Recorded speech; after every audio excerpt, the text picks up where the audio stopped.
Magandang gabi sa inyong lahat at sa ating masugid na tagapakinig at patuloy sa pagsuporta sa ating bagong channel.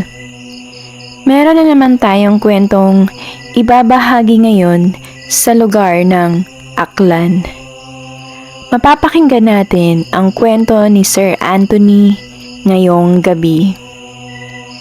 Sa gustong magpa-shoutout, comment lang po kayo at magsha-shoutout po tayo sa mga video natin bago tayo magsimula sa kwento. Simulan na natin ang kwento ni Sir Anthony. Magandang gabi, Mrs. Ako si Anthony. Tawagin niyo na lang ako sa palayaw na tunying dahil ito na rin ang nakalakihang itawag nila sa akin. Ang kwentong ibabahagi ko ay patungkol sa aking karanasan. Ako po ay nakatira at kasalukuyang nakatira dito sa lugar ng Aklan.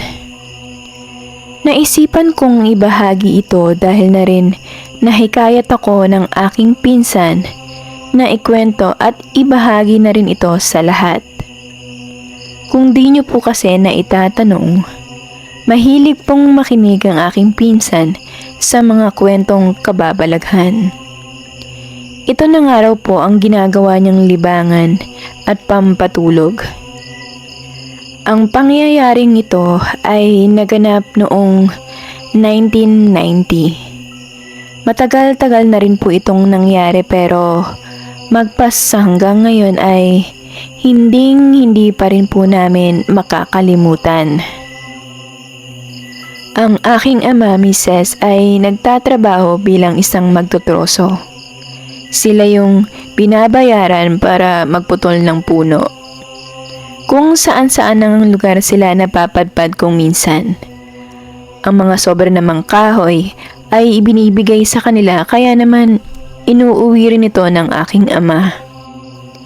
Minsan ay binibenta namin ito para meron din po kaming ekstrang mapagkakakitaan ni tatay.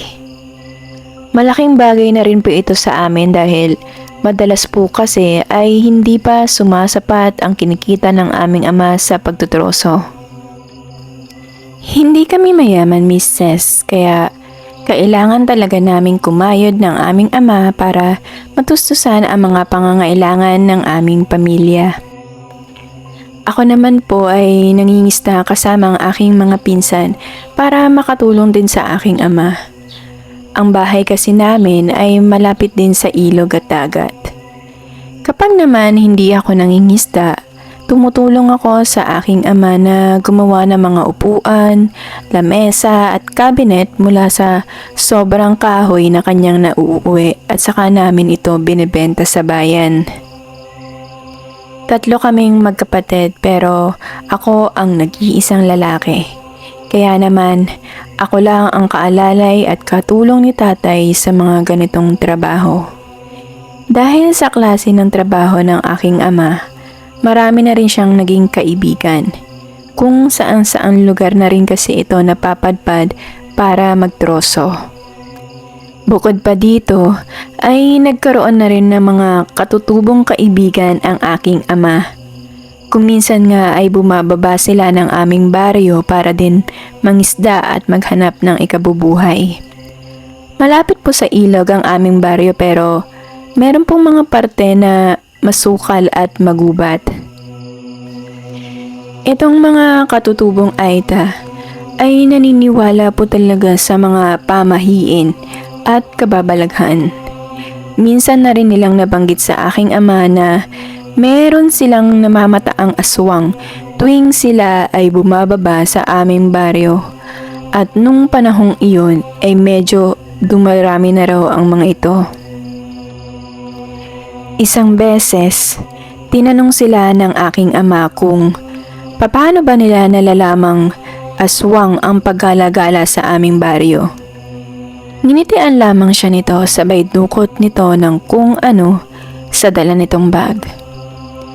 Ipinakita nito sa amin ang katamtamang laki ng bote na may lamang kung ano-ano. Langis ito na may maliit na piraso ng kahoy, patay na damo at mga maliliit na bato. Hindi ko na rin napigilan ang aking sarili na magtanong kung para saan ba ang mga yon. Nagwika ito na sa tuwing nakakalapit sila sa aswang ay umaapaw ang langis sa bote.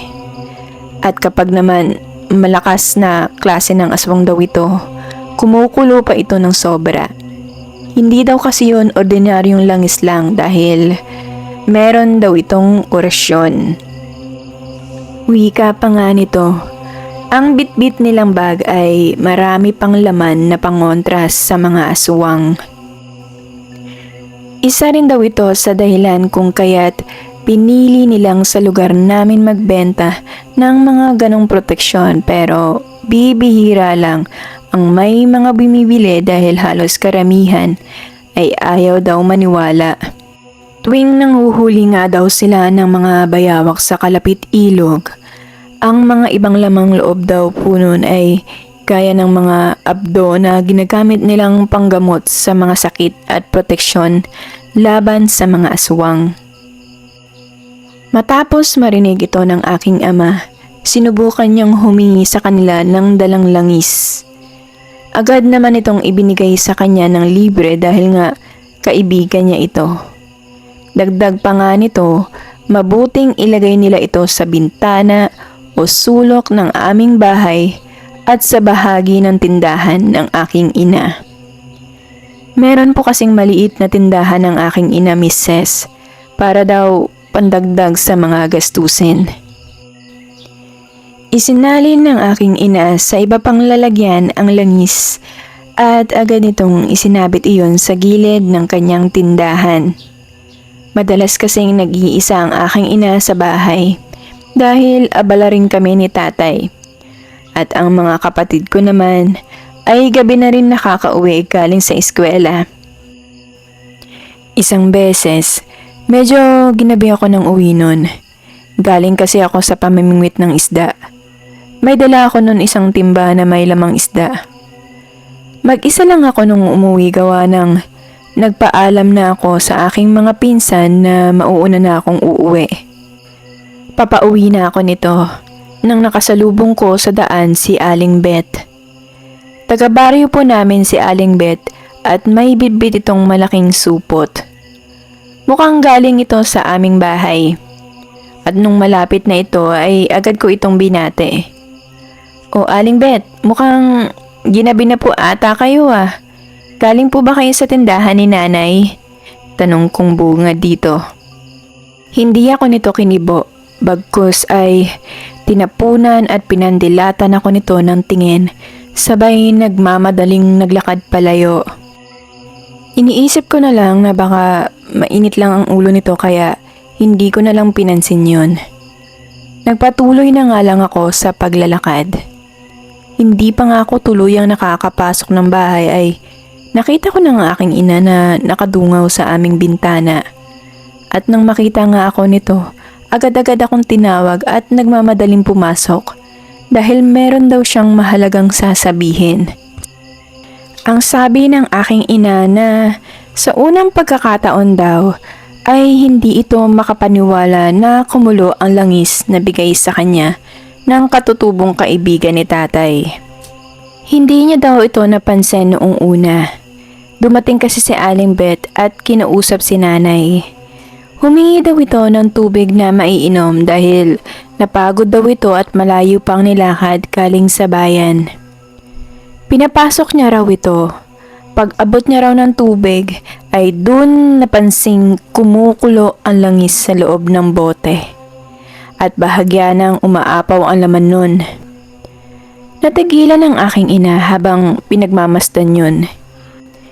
Hindi siya makagalaw at hindi alam kung ano ang kanyang gagawin ng mga oras na yun.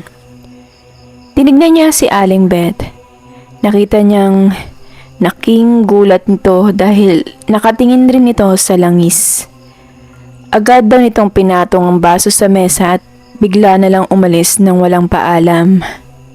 Kaya napagtanto ni nanay na totoo ang bisa ng langis at aswang si Aling Beth. Kaya pala gano'n na lang ang tingin nito sa akin nung nagkasalubong kami. Hindi naman namin namalaya noon na medyo gabi na at hindi pa nakakauwi ang aking bunsong kapatid na babae. Nag-alala kami kaya napagdesisyonan kong lumabas at hanapin ito.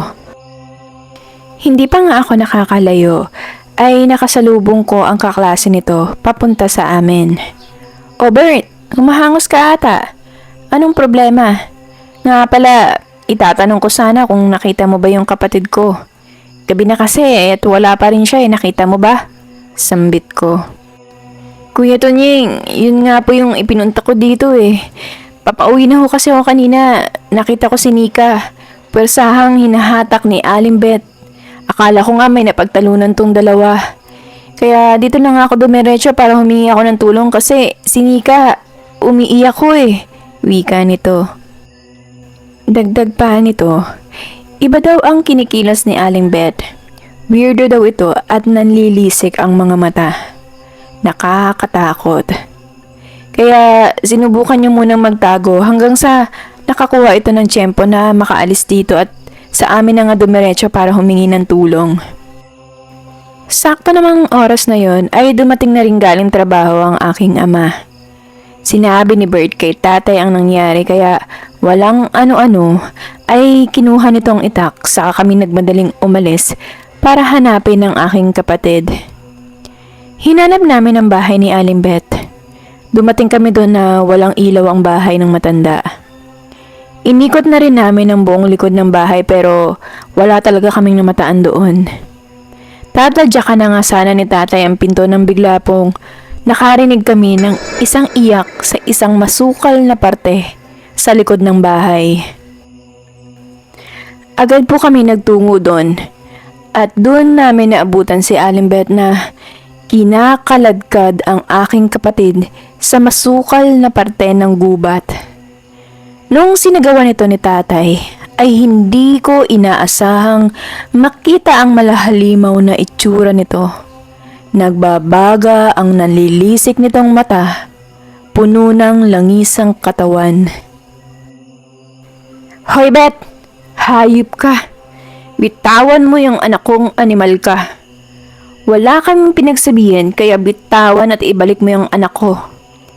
Ipinapangako kong walang makakaalam sa tunay na pagkatao mo pero bibigyan kita ng dalawang pagpipilian. Mangako ka na hindi ka na mambibiktima ng mga tao dito o umalis ka dito sa aming baryo." Biglang napahinto si Aling Beth. Nakakakilabot pagmasdan ng itsura nito noon. Malahalimaw. Yung hawak ni tatay na langis ay grabe din ang pagkulo nito. Ilang minuto rin nga sa ganun kaming katayuan, nanlilisik pa rin nakatingin sa amin si Aling Beth. Nasubukang makakawala ng aking kapatid at mabilis na tumakbo patungo sa amin ni tatay. Nung nakita niya yon, ay biglang naging bayolente ulit ang aswang at hinabol nito ang kapatid ko. Bigla kaming nakarinig ng isang putok. Galing ito sa di kalayuan. Nang aming hanapin kung saan ito nanggagaling, ay nakita naming may mga paparating na tao. Nakita naming nagpaputok ang ama ni Bert. Siguro ay nagsumbong ito kaya naman tumulong na rin ang iba para hanapin kami sa masukal na gubat.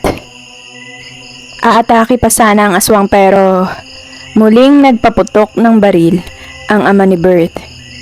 Natamaan ito pero agad ding nakatakas. Ilang oras din naming hinanap ito sa gitna ng gubat pero hindi na rin namin naabutan pa kaya nagdesisyon kaming lahat na umuwi at ipagpabukas na lamang ang paghahanap. Kinabukasan, nagtipon-tipon ang lahat ng mga lalaki sa aming barangay. Nagpulong ang aming kapitan na tulong-tulong naming tutugisin ng araw na yon ang aswang. Nagkanya-kanyang suyod sa kagubatan.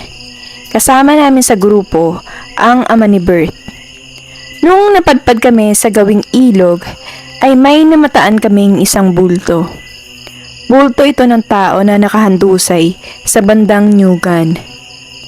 Nilapitan namin ito at laking gulat namin dahil nakilala namin ito.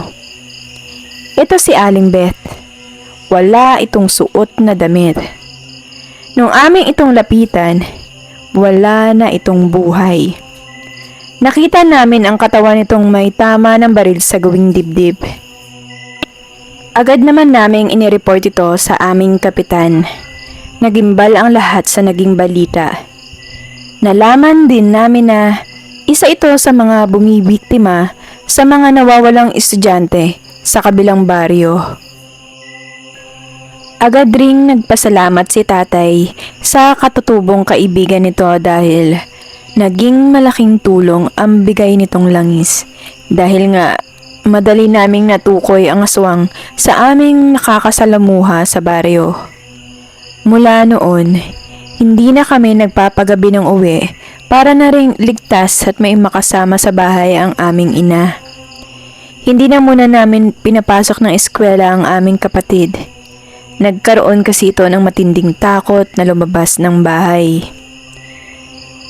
Ito ang naging aking karanasan, Mrs.